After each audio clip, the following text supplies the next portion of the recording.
children to come into the picture, you cannot live that life. Gitu.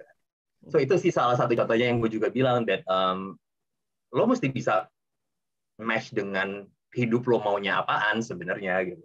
If I may ask a bit of personal question, istri lu bekerja sekarang masih? Bekerja. Masih bekerja juga ya? Masih. Okay. Alright. Tapi lo nggak harus berkejaran ketemuan di airport kan jadi sekarang? Oh enggak, untungnya sama sekali enggak. Gitu. That's good to know, alhamdulillah. And I made the choice as well waktu itu kan, after we got married, after we decided to move to build our small family gitu dengan pengen punya anak. I have to talk to my manager and I was really appreciative. Gue bilang kayak gue nggak bisa hidup kayak begini lagi gitu kan. I need to have some job that is more local. Gitu. So I think itu an example for Intan that things can go both ways kok sebenarnya gitu. In harmony gitu kalau kata Rene tadi. Terus tadi pertanyaannya Mas yang how do I sum up to get the best people out there? The best out of people. The best out of people. How to get the best out of people. Gitu ya Mas Jerry ya? No, I think his question was how to get the best people out there to join a company yang not a sexy one. Kita perusahaan tua jualan air putih sama susu formula. Oh, oke. Kan basically ya. Benar Mas pertanyaannya ya Mas Jerry? Benar, udah dikasih jempol. Oh ya, udah dikasih jempol. Benar. Dan Anda sampai di hire sama perusahaan besar, pasti kan ada sesuatu formula kan? Sharing dong ke kita. Kalau saya, jangan tanya ke saya kenapa bos saya di Danone nggak hire saya, Mas. Nanti dia takutnya saya juga nyesel kalau saya tahu. Silakan. Kalau saya setelah saya masuk di Danone, then of course one of my biggest homework is actually to increase the reputation. Bukan the reputations, the sexiness of Danone, bikin Danone appealing to the younger generation. Yang balik lagi tadi kita kita bukan Facebook, bukan Google gitu. Kita beneran jual aqua di gelas dan di botol dan galon gitu kan. Sama susu formula, gimana bikin mereka itu mau interested to join with us.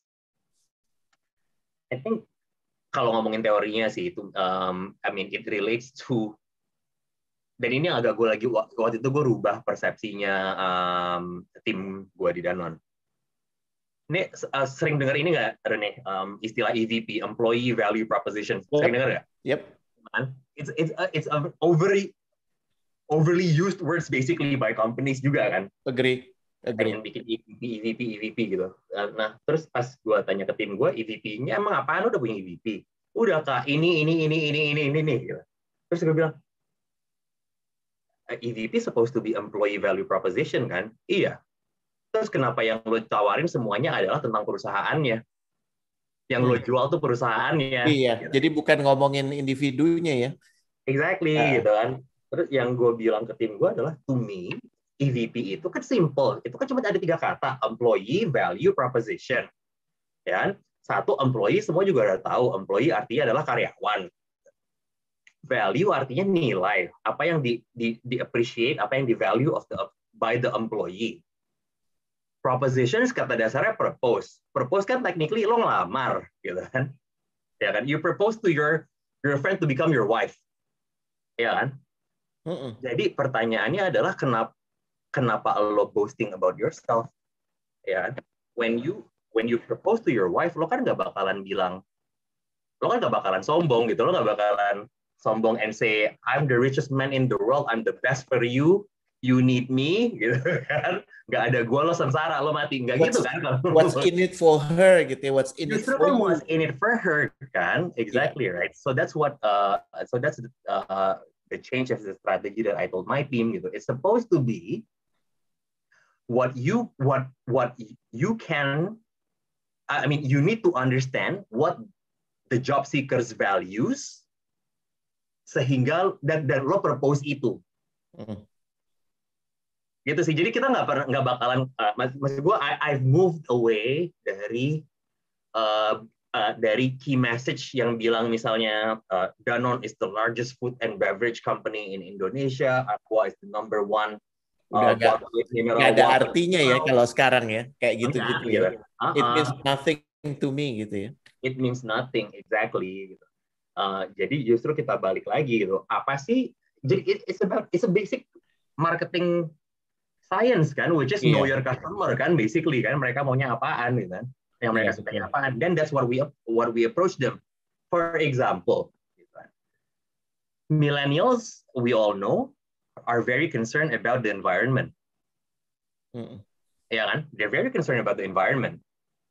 Dan Danone has an edge, whereas maybe gue bilang maybe kenapa karena gue belum punya contoh perusahaan lain yang se-advance Aqua in terms of supply chain-nya, in terms of gimana Aqua itu kan, mungkin di sini pada nggak tahu gitu, and bukannya promosi, Aqua itu botol yang kita produksi, botol Aqua yang kalian beli itu setelah kalian beli dibuang ke tong sampah, diambil sama pemulungnya tuh ketemu lagi sama Danone, kita beli balik itu botol, kita recycle. Ya kan? Not many people aware about that, but it's being valued a lot by millennials. Right. Ya kan? Mereka bakal bilang, wah gila lo bisa bikin kayak gini. Dan kita jualannya jadinya ke arah sana. How we are very environment friendly, despite of being, perhaps perusahaan yang memproduksi plastik paling banyak di Indonesia mungkin. Tapi kita juga yang paling sustainable. Gitu. So that's the angle that we twist gitu kan. Untuk mereka to be more relevant lah basically. Dan kalau nggak salah B Corp ya, Danone itu juga exactly. Ya. We're the first company di Indonesia yang B Corp certified loh. Cakep banget. Kalau teman-teman nggak tahu B Corp, you can take a look at it. It's basically companies, global companies, companies all over the world yang punya kesepakatan menggunakan bisnis sebagai tool for good. Business is not an end of its own, bukan tujuannya sekedar buat profit. Makanya mungkin ada istilah yang dibilang triple bottom line karena ada pertimbangan profit, people, and planet ya. Ini salah satu sertifikasi yang atraktif banget kalau di luar negeri. Baiknya juga di Indonesia mungkin dimunculkan tapi memang belum terlalu terdengar gitu ya. Appreciate that. One other point yang aku pengen share adalah tadi kan pertanyaan how to get the best people out there. Yang saya selalu percaya adalah the best people out there may not be the best for your company. Agree. Jadi yang dicari yang relevan ya bro ya. Yang relevan, yang gue butuhnya apaan buat perusahaan gue. Gitu.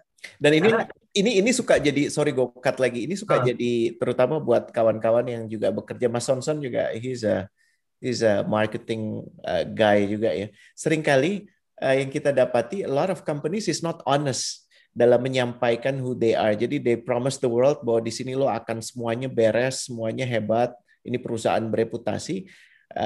Tapi lagi-lagi nggak menyentuh tentang kebutuhan orang itu gitu ya. Di samping juga mungkin pitch-nya udah obsolete saat ini dan mempertahankan diri untuk senantiasa be authentic in telling bahwa we're not looking for the best, but we're looking for the one who are most relevant for us gitu ya. Dan ini yang looking for the best for us. Ya, the best for us and the best for you gitu kan ya.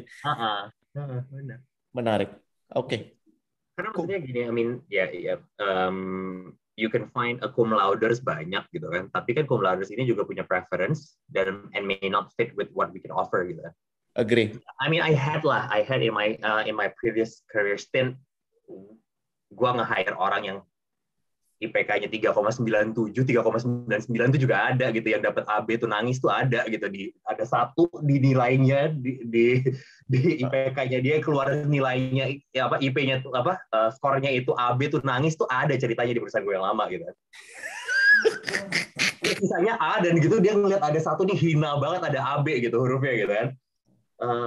And it's a true story gitu. And they don't last.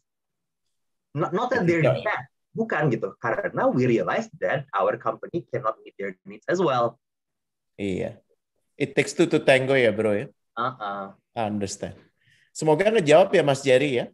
By the way Intan, I just noticed. Pleasure Mas Jerry. Di sini ada Mbak Ari ya, you may want to connect with her soal bicara dealing with issues, ya, istilah yang mungkin I find it a bit strange, quarter life crisis, ya, tentang mental health dan segala macam. It's a real issue, tapi butuh penanganan yang penting kan nggak menjadikan diri kita. Jadi ada dua ya problemnya. One, kita berpikir sebagai victim, di satu sisi kita berpikir sebagai the abuse person gitu. Padahal we need to be in the middle dan butuh dikelilingi oleh orang-orang yang menurut saya bisa membantu. Jangan berpikir bahwa ini idealnya Dedi adalah idealnya untuk kita semua. Pasti kita punya cerita hidup tersendiri. Saya yakin juga apapun yang ditimpakan kepada Dedi, yang bisa menjalani ya Dedi, yang ditimpakan kepada Intan, yang bisa menjalani ya Intan, walaupun kayaknya kadang-kadang ya Allah hidup kok gini banget gitu ya. Tapi memang semua udah ada peruntukannya masing-masing. Kenapa? Karena Sang Pencipta paham banget lo punya kapasitas untuk tidak hanya melalui itu, tapi menjadikan ini sebagai pelajaran untuk kembali kepadanya. Dad, ada judul lain nggak yang tadi udah lo ceritakan semuanya ya? Menarik banget tentang bagaimana bisa develop plan lo kayak gimana sih wujudnya, kalau boleh tahu share sama kami dong di sini. Plan gue kayak gimana? Plan gue tuh, lo inget ini gak sih buku Seven Habits? Of course. Ya kan, gue tuh orangnya nggak suka baca, just to be very honest ya. Sama banget sama istri gue tuh. Lo kasih gue pas lo kirim ke gue draft buat buku, yang gue pertama lihat adalah 44 halaman, bentar dulu. Hey, that's only chapter 1, man. That's only chapter 1. Gue tuh gak suka baca, but I was blessed enough to be participating in that training and then become a trainer waktu itu. Gitu. Nah, ada satu yang gue paling suka dari buku itu adalah ini kan personal mission. Iya. Yeah. Personal mission dan goal lo apaan kan? Dan the way it was being described adalah, karena menurut gue tuh powerful gitu. Karena the way it was being described adalah bukan mulai dengan lo pengennya apaan. Tapi mulainya adalah dengan di saat lo ulang tahun ke-70, lo tuh pengennya orang-orang tuh testimoni di saat lo ulang tahun, mereka ngomong lo tuh seperti apa sih gitu. Karena menurut gue itu lebih fulfilling dibandingin gue bikin self-declaration gitu. Iya, betul. Powerful sih emang. Itu powerful. Yeah. That's a powerful way. How would you like to be remembered? Kawan kita Regi pernah bilang kalau lo mati, ya obituary lo tuh isinya apa gitu. Exactly, sebenarnya kayak gitu bahkan kan. Nah, dari situ then I made my plan. Makanya gue bilang, gue tuh basically gue pengen orang tua gue bakal ngomong gue kayak apaan, istri gue ngomong gue kayak apaan, anak-anak gue bakal ngomong gue kayak apaan. Dan orang-orang di kehidupan profesional gue di kantor akan ngomong gue seperti apaan. Powerful. Gitu kan. Gue mulainya dari situ gitu kan. I was blessed enough to get that training dari di kantor yang lama tuh in my early years lah gitu, di baru setahun kerja gue udah dapet itu gitu waktu itu. Nah, dari situ then I build my plan gitu. Makanya misalnya nih, misal aja contohnya gitu kan. As a father, gue nulis gini, as a father I want to be able to gini, gue pengen jadi the best father that I for my kids. Tapi gue tambahin, for me to be able to be the best father, artinya adalah gue mesti ngerasain semua ups and down, the goods and the bads in life. Makanya gue bakalan itu gini, kalau gue mesti ngerasain yang namanya bandel tuh sebandel-bandelnya kayak apaan, yang namanya baik sebaik-baiknya kayak apaan, yang namanya ambisius apaan, yang namanya malas-malasan semalas-malasannya kayak apaan gitu, supaya kalau anak gue cerita gue bisa cerita.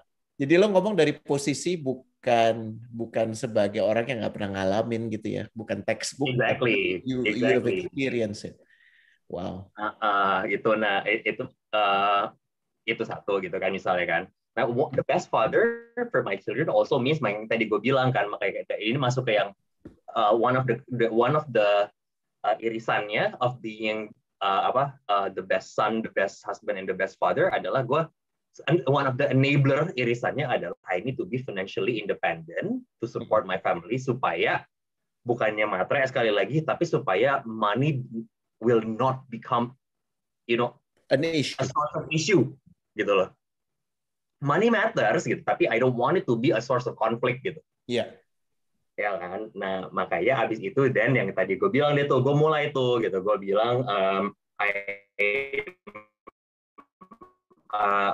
have to work my ass off so I can be in this level. Kenapa in this level? Because I know in my previous company at that level is a level where I see people are much more financially stable. Then I can start forming my family. Yeah, and when I form my family, then I need to be at, career-wise at another different level. Supaya apa? Supaya gue bisa start my own family, punya anak gitu. Dan gue turunin sih gitu. Gue literally turunin yang tadi kayak gue bilang gitu. Gue bilang ke I had the plan of gue I need gini deh. Salah satu contoh paling utamanya adalah gue akan I'm planning to be able to be on a director level at the age of 30. Mm-hmm. Ya kan?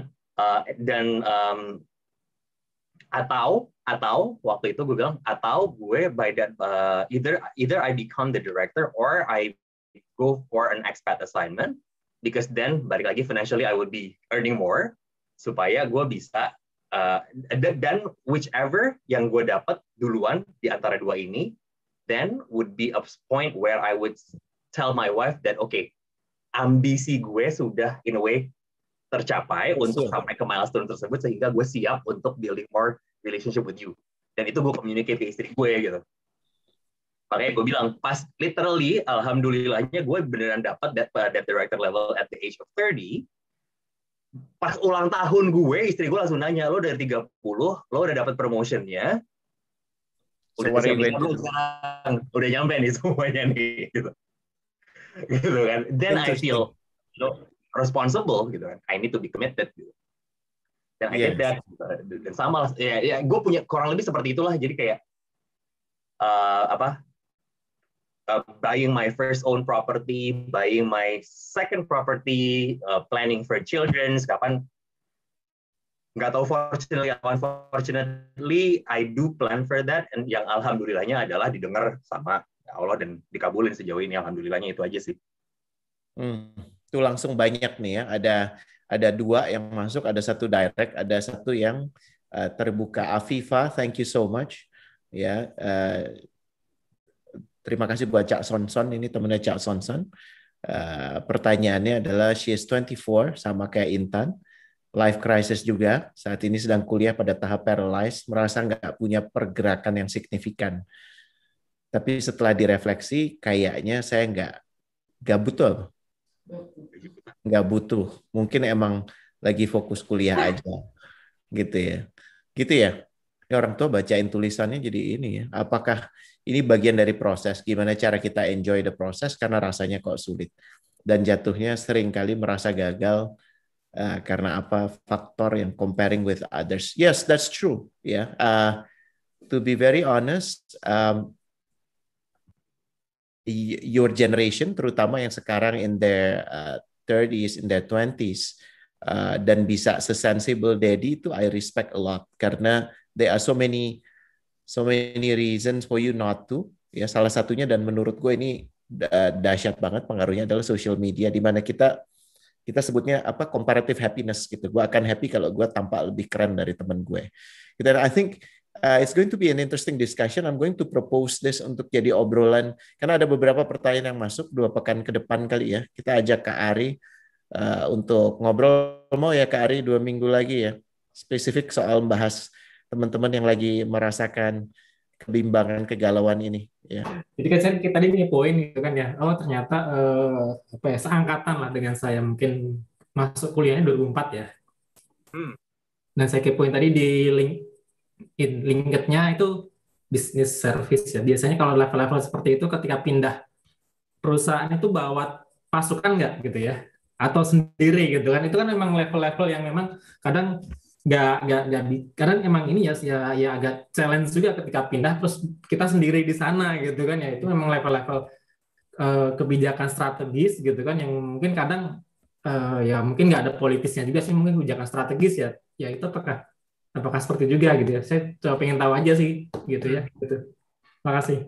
Ya, jawabannya saya pindah sendirian, nggak bawa pasukan sama sekali. And to be very clear ya, I'm not bounded by any compete clause di perusahaan yang lama, but I choose not to bring any of my team. Karena at the end of the day, ya saya di kantor yang lama hampir 12 tahun gitu kan. And I know that I won't be where I am right now if it was not because of that company as well. And to me, it's just not right. It's just not ethical buat gue gitu. To then, ya kan, basically it's like stabbing my parents gitu kan, who grooms me gitu. Kalau aku ngebawa mereka semuanya pindah ke sini gitu, ke tempat yang baru. So I was a single fighter masuk ke perusahaan yang sekarang.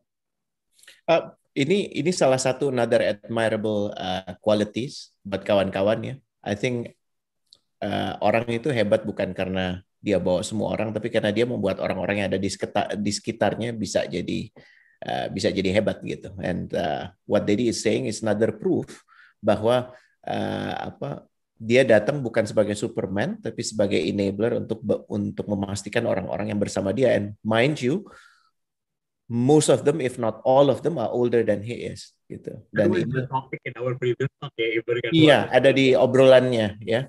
Dan Anisha, terima kasih sudah mengingatkan bahwa Dedi sudah mempraktekkan why the why matters. Itu ada di seri sebelumnya, karena kami kan fakir subscriber ya. Pastikan Anda menyimak, dan kami sedang dalam proses monetization ya. Jadi sekarang kami lagi mengejar pendapatan $5, sehingga pastikan menyimak ya. Itu Reni bisa tolong posting why the why matters itu, di posting lagi supaya kawan-kawan yang belum sempat bisa ke sana.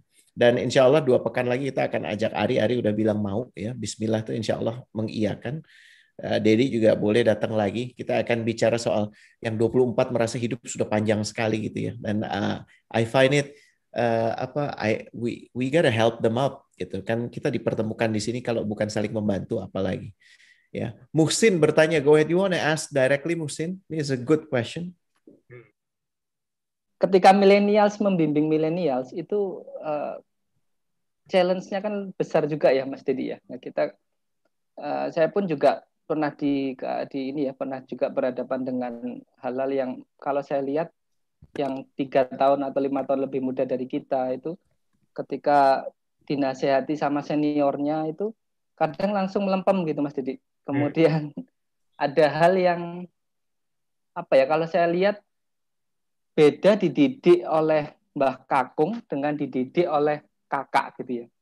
Kalau zaman saya dulu, saya itu kan lebih banyak dididik oleh Mbah Kakung ya, istilahnya Coach Reni ya, mohon maaf. Ya. Karena ya Mbah Kakung itu artinya senior-senior kita, senior kami yang sekarang mungkin umurnya sudah 50, 60 atau yang sekarang bahkan sudah pensiun.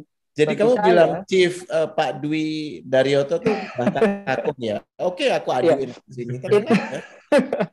Itu mereka mendidik kita kan dengan panutan, kemudian juga dengan charming karakter gitu ya, dengan pembawaan yang tenang, lembut. Kemudian seperti halnya Mbah Kakung, kadang kita mau ngapain dibiarkan, yang penting belum melompati border ya, belum melompati batas-batasnya gitu.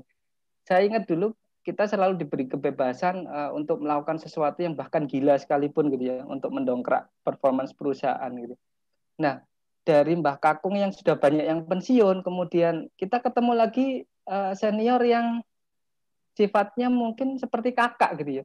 Jadi dididik kakak itu mungkin lebih keras gitu. Kalau yang mendidik kita bedanya 3 tahun atau 4 tahun di atas kita gitu ya.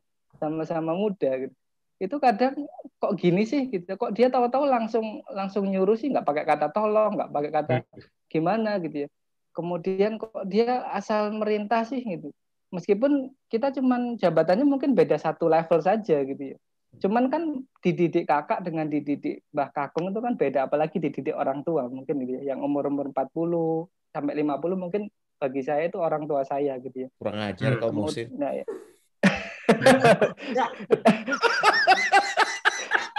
Sorry, to be honest, coach. Nggak Tapi ya apa-apa, bisa Musin. jadi itu juga Apa-apa. kakak, bisa jadi itu juga kakak, coach, gitu ya. Nah, Iya. saya melihat teman-teman milenial itu, Mas Dedi, nggak siap dididik oleh kakak, gitu ya. Jadi, Menarik nih. ya, jadi mereka itu pengennya sebenarnya dididik oleh Mbah Kakung terus, diberi kebebasan. Tapi ketika dia facing on reality ya, perusahaan itu Mbah Kakungnya sudah jumlahnya tinggal sedikit gitu loh. Maka dia harus menemukan yang di depannya dia atau di atasnya dia 1 level, 2 level itu kakak senior gitu. Mungkin hanya beda 3, 4 sampai 5 tahun saja. Dan mereka kadang, "Loh, kok sama-sama mudanya kok kamu berani nasihatin aku sih? Kok berani nasihatin gue sih?" gitu kan.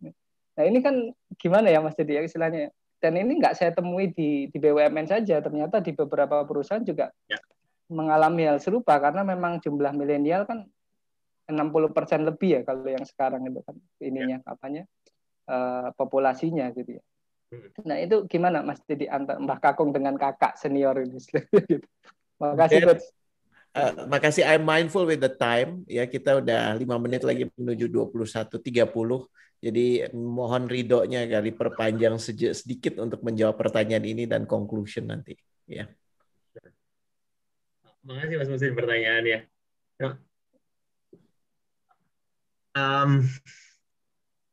Yang satu gini, gue tuh agak terbata-bata menjawab ini because it's sometimes I feel like it's as if I'm not part of the millennials gitu kan, like yang tadi Rene bilang gitu. You're an old soul.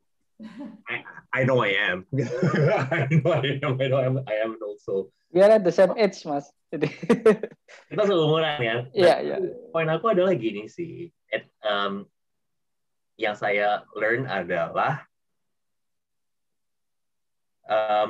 to me it's a label. At the end of the day it's a label.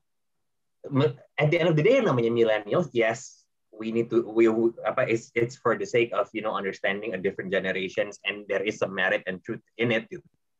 Yeah. Tapi what I do also think adalah there is kadang tuh stereotypes and generalizations-nya tuh terlalu melebar gitu. Terlalu melebar to the point that you're not talking about the generations anymore. You're actually talking about personalities. Maksudnya gini, all the problems that we complain about the millennials and the generations of the current generations workforce-nya, honestly speaking, yang baby boomers juga ada yang orangnya kayak begitu gitu sebenarnya, ya kan? Iya. Ya kan? It's just that we label the millennials in a certain way differently because we need to differentiate the labels and the definitions dengan generasi-generasi yang lain. And it's just so hard gitu buat aku kayak misalnya pertanyaannya gimana ya caranya membimbing atau mengajari para pekerja milenial di perusahaan sekarang gitu misalnya kan, it's as if balik lagi it's as if I'm not a millennial. It's karena aku sendiri tuh sering ngalamin gini Mas, kayak when I read some literature that defines millennials, out of the 10 definitions gue kadang ngerasa kok 9-nya bukan gue ya. So am I actually born in the wrong generations or what? But all the more yang aku realize adalah ya namanya juga generalizations. You cannot, it's something that is useful for you to anticipate, but you should not judge specific individual just because, gitu kan. Dan karena menurut aku prinsipnya yang foundations principles-nya itu sama, which is at the end of the day you gotta treat an adult as an adult. Ya kan? And I'm doing that karena I need to be treated that way as well as an adult. Karena ini sama lagi kayak topik kita dulu nih gitu. If my team does not treat me as an adult, gue paralyzed, gue nggak bakalan bisa kerja. Because my teams are all much more more senior than I am. Jadi kalau tadi dari komentar Mas Musin bilang anak milenial pengennya di coachnya sama Mbak Kakung gitu. Semoga nggak ada anak-anak gue di sini, nggak ada Pipit, nggak ada Badai segala macam kan. Tapi basically ada. Emang ada? Ya gue nggak bilang aja. Tapi basically in my current work setup kan justru harus jadi anak milenialnya yang coaching bakakungnya kan. Iya kan gitu. Dan key points-nya adalah itu we need to treat adult as an adult. Sama kayak ke yang millennials-nya gitu. Very classic examples kan ya. Gini, orang anak-anak millennials misalnya pada bilang kayak atau and this is my own personal experience at that time gitu. Mereka bilang gini, yeah, the company is not treating us fairly, the company is not doing the right thing. Kita kok perusahaan nggak begini, perusahaan nggak begitu gitu. My first reactions to them when they vent out adalah, jawaban pertanyaan saya adalah gini, when you say company itu siapa sih? Are you actually referring company as Daddy? Or are you referring the company as bosnya Daddy? Atau bosnya Daddy? Gitu. Karena, and this is literally jawaban gue gitu. Gue bilang gini, karena terakhir saya cek, nama perusahaan saya yang pertama kan Procter & Gamble, which is nama keluarga kan. William Procter and James Gamble kan. Nama foundersnya. Jawaban gue tuh literally gini, karena terakhir gue cek, nama perusahaannya masih Procter & Gamble. Bukan Procter, Gamble, dan Manahera. Jadi, gue tuh juga bukan ownernya. Gue jawab gitu loh beneran. Gila kalau lo kerja di law firm, man. Iya, exactly kan.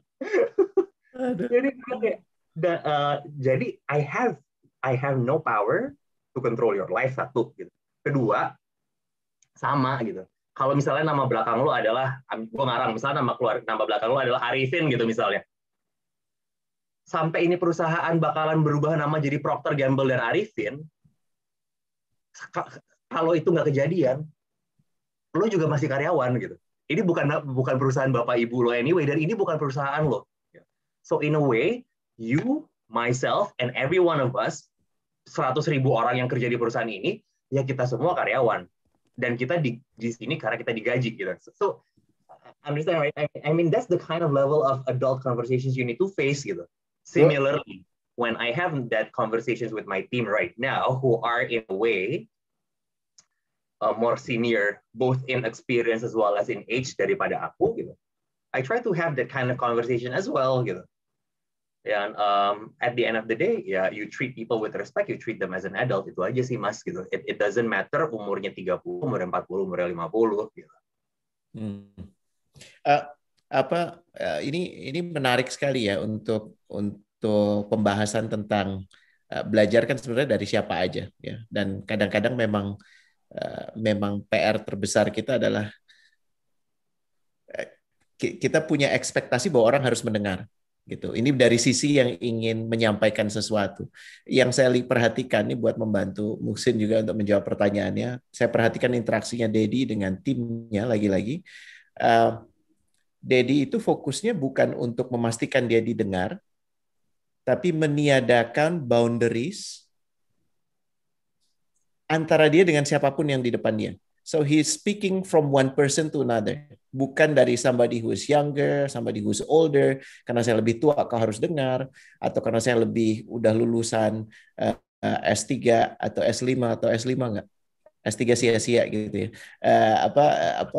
Makanya saya S3 makanya harus didengar, bukan, tapi karena saya mendengarmu. Dan untuk itu sekarang saya bicara, kau mendengarku gitu. Dedi itu lo mungkin bisa keluar dulu ya Dete, jadi gue bisa ngomongin baik tentang lo gitu ya. Dia punya ability untuk bicara from person to person. In a lot of organization, the missing link adalah pada saat bicara, yang bicara jabatannya, ya, bukan manusianya. Sehingga yang bicara itu role to role, ya. Because I'm your boss, you have to listen to me. No, people listen to you because you allow people to listen to you gitu. Jadi bagaimana meniadakan boundaries antara kita dengan siapapun yang kita pimpin atau siapapun yang memimpin kita gitu. Dan ini jujur ya lagi-lagi faktor ego ya bicara. Kalau itu udah bermain, hal yang paling simple jadi sangat sulit. Sementara hal yang paling kompleks menjadi mudah kalau kita udah ada kedekatan personal. Sekalian promo dikit ya buat gue ya Dad ya. I happen to be interested untuk nge-coach beberapa timnya Dedi. Dan saya mendapatkan similarity itu, and to me that's amazing. Ya, dia tidak mengambil porsi yang dia nggak perlu ambil, dan dia bicara dari sisi sebagai Dedi. Kebetulan aja Dedi ini bos lo, tapi yang ngomong ini Dedi gitu.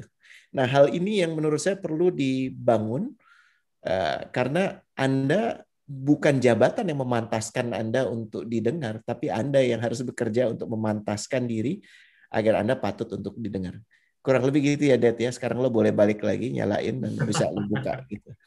Ya, so that's a brilliant question, Muhsin. Dan to be very honest, ini nyambung banget dengan topiknya Mbak Hani. Tadi saya udah posting tulisan ataupun makasih, Muhsin, yang bisa dipakai. Kita berkabar lagi untuk ngangkat topik tentang bagaimana menarik orang yang relevan dan memastikan orang yang selama ini berkiprah di organisasi jadi terus berkiprah gitu. Tadi pertanyaannya Hani, kalau nggak salah, orang-orang ini pas jadi relawan kok keren banget, tapi pada saat kerja di korporasi langsung melempem gitu ya, kurang lebih ya. So mudah-mudahan ini jadi jawaban singkat, karena saya nggak boleh zolim terhadap waktunya Dedi ya. Istrinya saya yakin udah di belakang batuk-batuk gitu. Gitu ya. Dan thank you so much for your participation malam ini. Kalau ada yang belum terjawab, Rizky maaf ya belum terjawab ya. Itu jadi obrolan ngopi-ngopi kita. Saya baru dapat tentative news update bahwa pekan depan CEO-nya Bukalapak, namanya Pak Rahmat Kaimudin, bersedia untuk diajakin ngobrol.